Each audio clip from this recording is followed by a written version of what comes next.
It's good to talk. It's good to talk. Now, for those of you who are old enough, that was the watch phrase, whatever you call it, that BT used in their adverts. It's good to talk. Now, growing up, my mum took that to far extremes. She would be standing at the bus stop or in a queue for the supermarket and talk to anybody. She would find out their history, everything about them. She would engage with people, she would speak and she would listen. And yet, she said to me, "Kevin, don't talk to strangers." It was very confusing. Fellow Toastmasters, chair and most welcome guests. It is a bit confusing because that thing, "don't talk to strangers," is drummed into us from the first time we can speak. We say, "Mum, Dad, don't talk to strangers."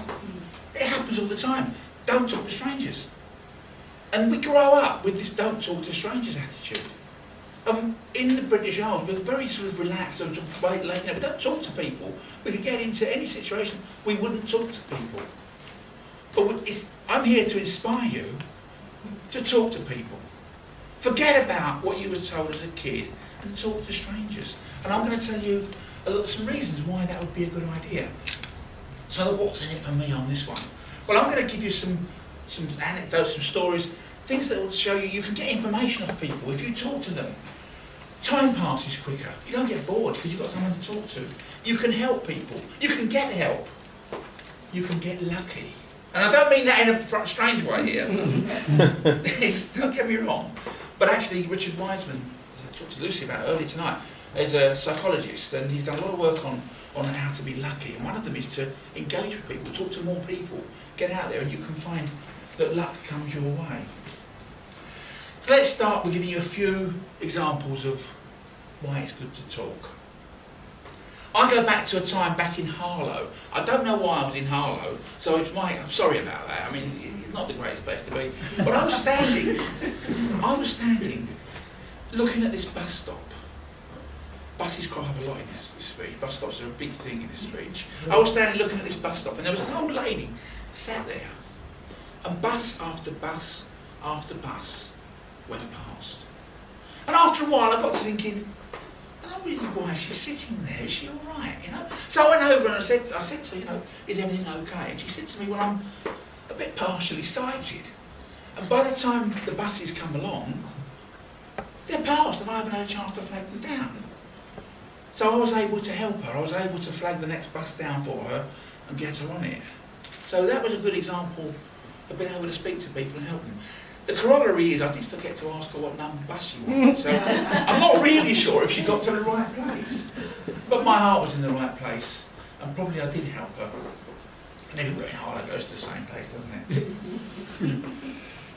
Another time, another bus, another drink, because I was going out having a few drinks in Hoddesdon. When I lived in Hoddesdon, I know I was outside Hoddesdon. It was about half an hour, 3 quarters walk, so I decided to get the bus rather than drive because I was going to drink.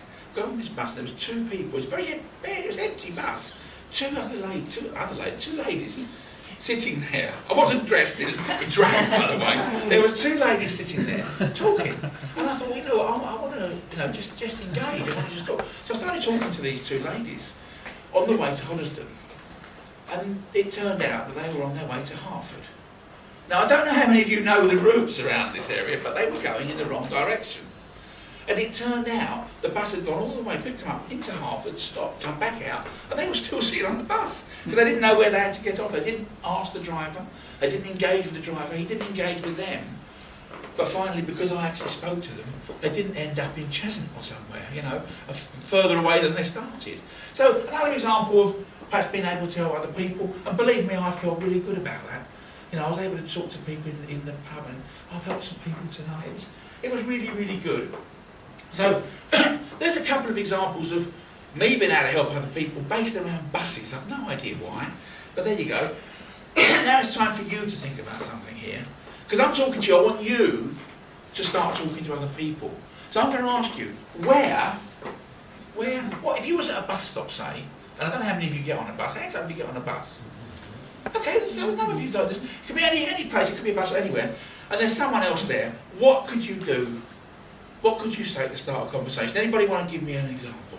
What you could say to start a conversation? Nice weather. Nice weather. We always talk about the weather, don't we, in the UK? It might be horrible though, Paul. It wouldn't work if it's raining, but yeah. Let's talk about the weather. Anybody else? What would be the time? Sorry? Time. Time? Yeah. Yeah. What time is it?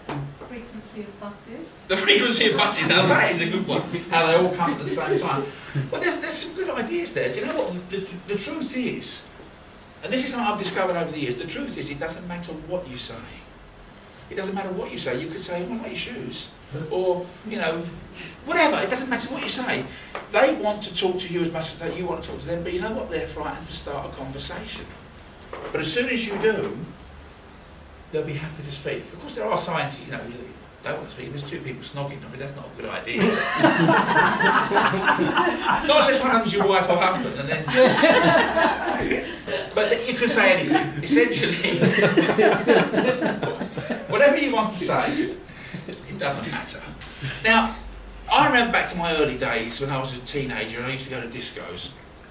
I used to walk across, I'd see two girls, maybe one of them a bit plainer than the other, maybe the other one a bit more attractive, and I'd walk across the dance floor and I'd say to the plain girl, I'd say, would you like to dance? And she'd say, yes please. And I'd say, well you go and dance and let me talk to your mate. Now that's a bad example of getting the conversation going, right? But so don't be horrible when you speak to people. An example of this that was actually quite interesting, it sort of gave me a chance to achieve one of my ambitions in life. Now, who remembers and this is a really poor ambition, I can tell you, I don't have heights, there's no heights in my ambitions. Who can remember the group Dollar, back in the 80s or 70s, Dollar, yeah? And does anybody remember Teresa Bazar, a lovely blonde girl in it, you know? Oh, you know, I loved her, I thought she was wonderful. And the other one that I liked was Kim Wilde. Oh, lovely girl, beautiful girl. Especially when she had that dress, that skirt and dancing around the Christmas tree. I loved it with Mel. Lovely. Now I remember I worked in Newcastle for quite a long time. And I was working away from home on my own, so you have to start speaking to people. Or you just sit in your hotel room being glum. Now I'd done enough of that. So it was about 2001 or 2. I was sitting in the hotel bar and it was about 10:30. And I was just nursing a pint, as you do, and this chap walked in, and he was sat there, you know, I thought, well, I wonder why he's coming at this time of night, so sort of sidled over, you know, as he was ordering his drink, and started a conversation with him. I think Bill was his name. Started talking to him, we got on quite well. We sat down and had a few drinks, and suddenly, next thing I know, these people walked across five black people, and I recognised them, I knew them. Well, they were 5-star. They were 5-star from the group from the 80s, remember? Anyway, that went on, and then next thing I know, David Van Day walked over and sat down. And I recognised him straight away, blonde hair. And I finished my drink and my food, and he asked if he could finish my sandwiches. So I said, well, yeah, of course you can. I wonder why they were coming over to sit with us. Next thing I know, it was really good. The people from ABC came over, and then Teresa came and sat down with us. I had achieved my ambition, drinking a drink with Teresa. It turned out that Bill was the musical director for the Then and Now tour that was going in the Newcastle Arena. And next thing, Kim Wilde came over, it was in December, and she sang Rocking Around the Christmas Tree to me. Well, I think it was to me. I'm sure it was to everybody. So it was because I'd started that conversation with Bill that I was involved. And I'll tell you, it wasn't just that year. Here's the thing. Serendipity.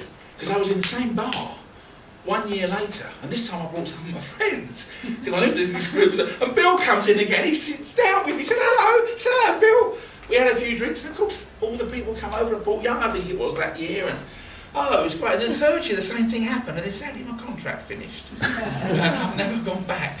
But we remembered each other year on year. So, you know, what situations do you think you could actually start a conversation with people? Where could you be? Anyone want to give me a few ideas? Tesco's, yeah. Tesco's, yeah, like my mum did. Anywhere else? Is that it? Walking the dog. Walking the dog's a great one, yeah, because you've got other people walking dogs. Well, look, at the end of the day, there's anywhere. A bus stop, train station, surgery, tube station, airport, sports match, and my particular favourite, in the pub. You know, you've got to go in the pub to start a conversation, you know. Now, hopefully I've given you enough to think about going out and talking to people, because there are things that can happen. But let me just finish up. There is a government health warning on this. Women, it can be a little difficult to start a conversation in a pub, particularly a singles bar. So be careful about that one. And men, don't try and strike up a conversation in the gentleman's loo. It is a little bit difficult, although I have got away with it on many occasions. So to sum up, because I've run out of time, sum up, it makes the time go faster. You can find out and pass on information. You can help someone. You could get helped. It makes the world a better place, and you could be luckier than you were before. So, as BT said, it's good to talk, and make sure you do.